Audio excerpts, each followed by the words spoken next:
Hi everyone, I'm Lynn from Finds of Yesterday. Thanks for stopping in to my channel.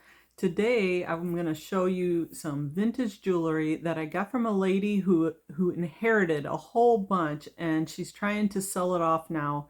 I did end up paying a little bit higher price for the pieces, but it was so hard to choose. There were such beautiful pieces. They're all beautiful. So I had to narrow it down, and I'll probably be going back and buying more from her, but it's through an antique mall, so the prices were a little bit higher. So I'm excited to show you these pieces. There's lots of bling. Let's turn the camera around and get started. All right, we're going to start over by the mosaic pieces. So these pieces right here are brooches and earrings and buttons. And this piece right here is considered a mosaic. Not a micro mosaic, because micro mosaics are about 1,400 to 5,000 pieces, and these are only about 100 pieces. I tried to count them, but there's so many tiny pieces it's hard to count, but there's only around 100.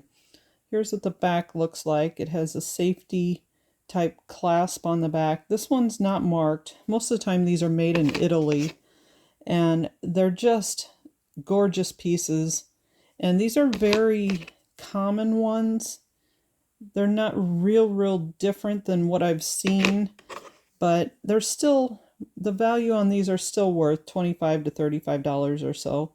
And here's the clip earrings. And these, I think, need a good cleaning on the back, but you have to be careful how you clean them because the pieces tend to fall out pretty easy on these. Now these two pieces are buttons, and they are made in Italy. They're marked on the back, and it actually says FAP. Let me just do one. It says FAP made in Italy, and it's got the little hoop in the middle. They are a little bit more intricate, I think, than the other pieces. They have a lot more metal in between the design. So they're really nice pieces. Next we have this piece. I believe that this is like a baby tooth one. It's the beads are just not quite right for baby tooth, but they do really have that shape to them. And it's on brushed gold tone metal. You'll see the back has a lot more brushed metal, and this one's not marked. It has a safety clasp on it, and it looks like the pin extends past the end a little bit, so that makes it probably 1940s. It's a nice piece. And we have this lovely blue heart brooch with looks like just a plastic center cameo, and some of the rhinestones do have a little bit of darkening to them, but it's still a lovely piece. The blue, I think, is just a representation of opalite. Here's what the back looks like, and it's a safety clasp on it. It's got a little rivet in the middle, I guess, to hold the cameo in. That one I would probably value at $25. Here's another gorgeous rhinestone piece on gold filigree with, looks like orange and yellow. It's hard to say topaz in a listing because it's not actually topaz. It's the color topaz. But I wouldn't use it in the title of the listing. In the description, you might say topaz colored. Nice oval rhinestone. That's probably worth $25. This one is a lovely racing horses, I guess you could call them, or chasing. No, I would just say triple, I don't know, whatever you want to call it.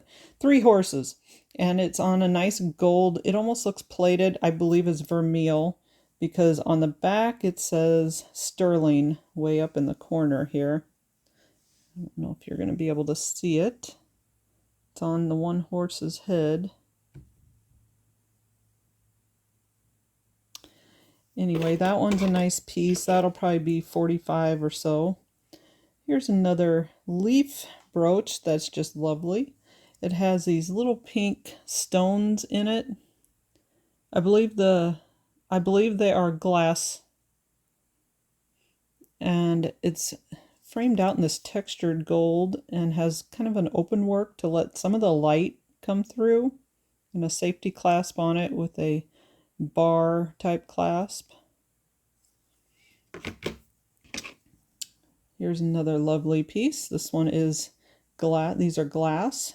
You can tell if they're glass, they have a little bit of coldness to them. Acrylic does not have any coldness at all. They kind of have a glow to them too, where acrylic's more just matte. And then here's what the back looks like. Has a safety pin clasp. It does have a little yellowing, that's from the glue.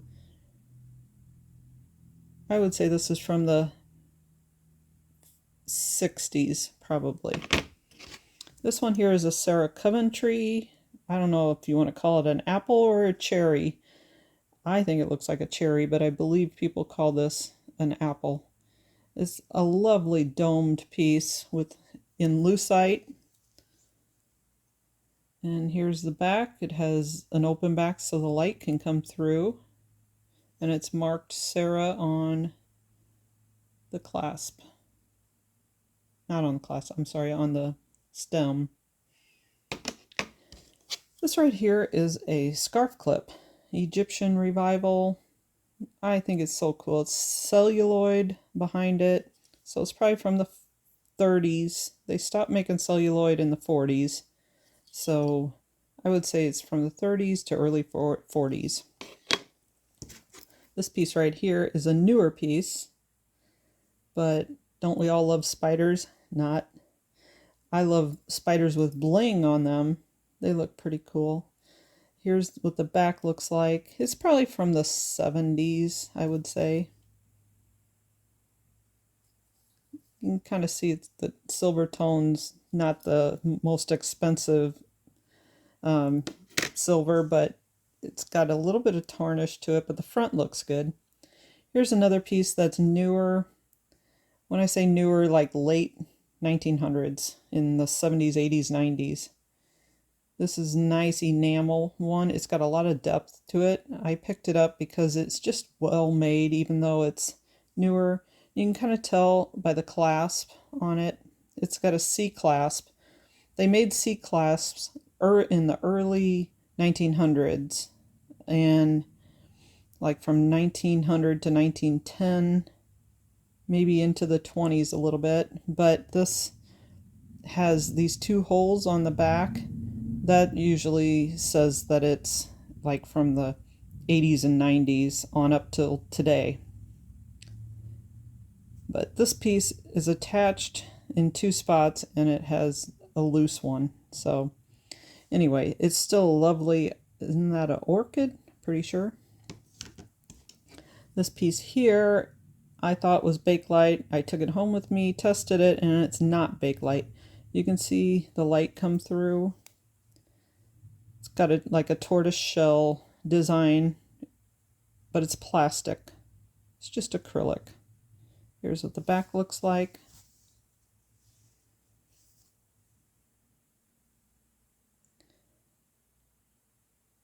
It's a nice Maltese cross.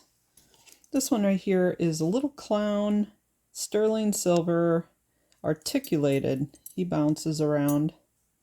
You can kind of see the spring if I hold it right. You see the spring in between there? And it's marked Lang, I believe. Sterling Lang. I think that's a cool piece. If you wanted to shine it up, you could, or you could leave it as is. Some people like it like that. I wouldn't shine it up. I'd let them decide. This is an Atamore brooch. It's 1/20th of 12 karat, gold filled.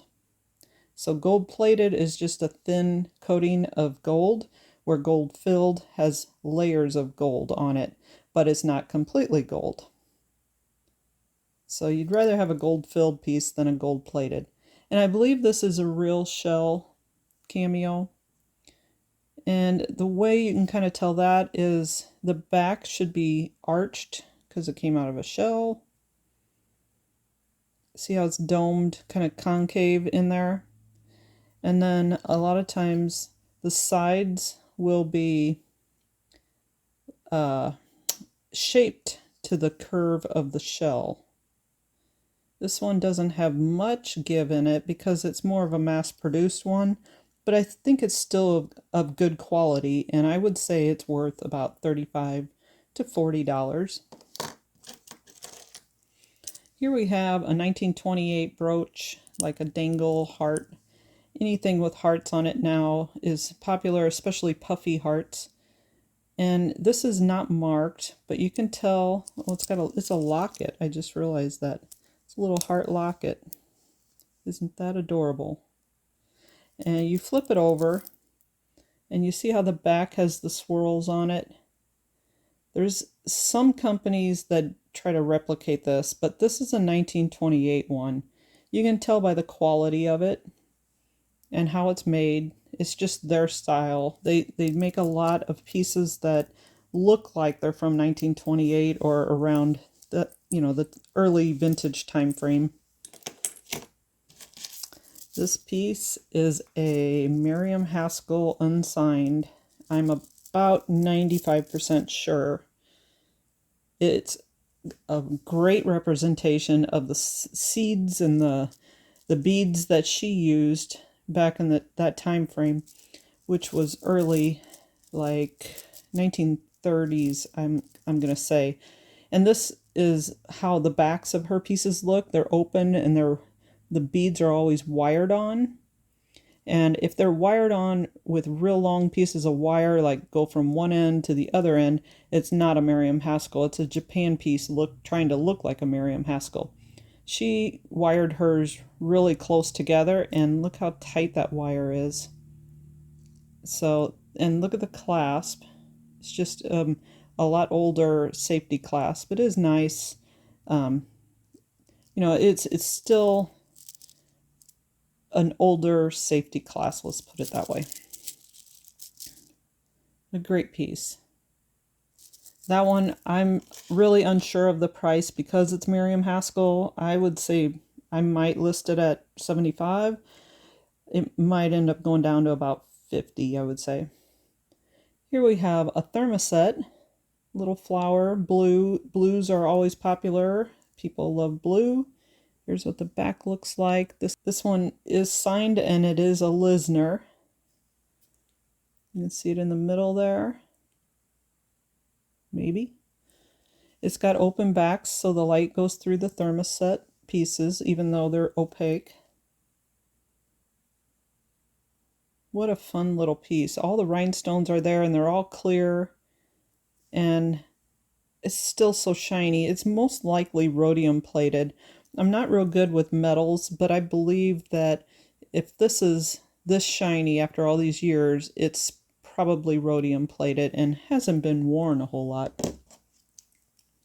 This one here too, I'm guessing it might be Miriam Haskell, or it's from the Art Deco period. Look at the shape of it. And they did use a lot of pearls back then. Here's the back. You can see that the clasp has the pin extending past the end. It has a C clasp on it.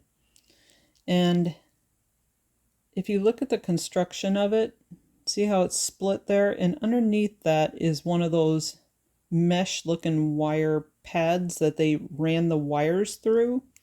And if you look at the sides of this, you can see string was used to tie these on. I'm not as sure if this is Miriam or not. It might not be, but after a certain period of time, Miriam did start putting covers on her mesh backs. See the C clasp? So yeah, it's definitely Art Deco. I would say 20s, maybe even early 30s. Now we have another lovely cameo that's on hematite, and this top cameo piece is glued on. It is a plastic piece, but these are popular with Germany pieces and Austria pieces. This gold filigree setting is definitely a German style, or Oregon, Austria. You can see on the back it says made in Germany, not made in West Germany, but made in Germany. And you can see the stone a little bit better from the back side. It's got a safety clasp on it. And this is probably in the $40 range, I'm gonna guess, maybe $35. At least that's where I started. And then we have this, they look like moon glow, and the gold filigree design is just wonderful. It's a great piece. Let's turn it over. And it does not have any stamps on it. It is pressed metal. That tells me it's early, like probably, like, because it's also got a C clasp. So I'm going to guess maybe 1910 to 1920. So then again, it wouldn't be Czech, because Czechoslovakia didn't come into existence until 1918. So these are probably just glass beads. It's still a lovely, lovely piece. Here we have what I believe could have been Juliana. It is really hard to tell the butterflies because there's so many of them. This looks so much like Juliana, but I don't think it really is. It just has like like it's missing some stuff that Juliana would put on it. Like she has extra stuff. I don't know how to explain it. You need to go to isitjuliana.com to see if your pieces are actual Juliana. Doesn't mean that it's going to be on there and it could still be Juliana, but it's just a start of what they've done to develop a database to determine if pieces are authentic or not. So this one's got opalites on around, like almost like a peridot, or kind of just a greenish stone. Here's what the back looks like. It has the cup chain that's joined, soldered together. But I don't think it's Juliana. It just doesn't quite, it's just not quite there. But it's still a lovely piece. Here we have a crown trifari.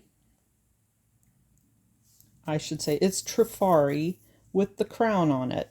Some people don't like when you say it's crown trifari. There is no such thing. It's just how we say it to distinguish if it has the crown over it or not. So I'm trying to get it up close here. See the crown over the T, and it has a copyright symbol, so that means it's after 1955. It's a long brushed gold is popular, and it has some gloss strips on the ends.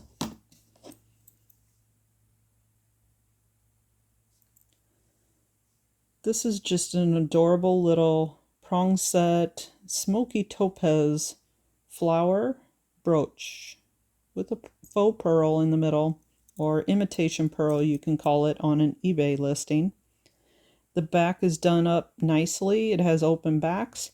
You can kind of see the smoky topaz a little bit better from the back side, how the light comes through. It is not marked. Safety clasp. It's probably from the 50s or 60s. Here we have a confetti blue bead, and blue is my favorite color, so blue is something that attracts me easily, and I pick them up, and then I realize this one's missing a rhinestone. So you can't win them all, but I can replace that. I just have to find one. But the lovely confetti bead is what sold me on this. And it's got some AB rhinestones. This is probably from the 60s. You see by the back too, it's brushed gold. So when it's brushed, it's usually a little bit later. Here's a nice little cute piece. This one's probably worth 15 bucks. It's a seal with a rhinestone green eye, and he's got a textured body. He's just well made and not marked. When they're not marked, it's harder to sell them. But somebody might be looking for a seal because figurals do well. This is a lovely little enamel double flower stem with a leaf. Here's what the back looks like. It's got rivets. It's not signed. It's got a brushed gold back. Safety clasp. This is probably from the 60s, 70s maybe. Isn't this gorgeous? Gosh, I love this piece. It's got like a white textured enamel finish to it with some little white milk glass beads. Here's what the back looks like. And it's not signed. It's got a safety clasp. Lovely wreath. I almost feel like it's a Christmas one, but I think you could wear it throughout the winter even. It's just kind of a neutral, lovely piece. That one I'd probably sell, I'll probably list it for $40 or $45. Then we have a beautiful pink rhinestone brooch that has these cool little pink beads in the middle that are textured. Trying to get close without it being blurry. And you can see how these are prong set. I believe this is a bow jewels. It looks like it. It just looks like their style. Here's what the back looks like. It's got rivets. There's another name for them, which is swedge, which I haven't determined the exact difference in them yet. But this is got like a bar safety clasp. I would say it's from the 50s or 60s. Probably unsigned bow jewels.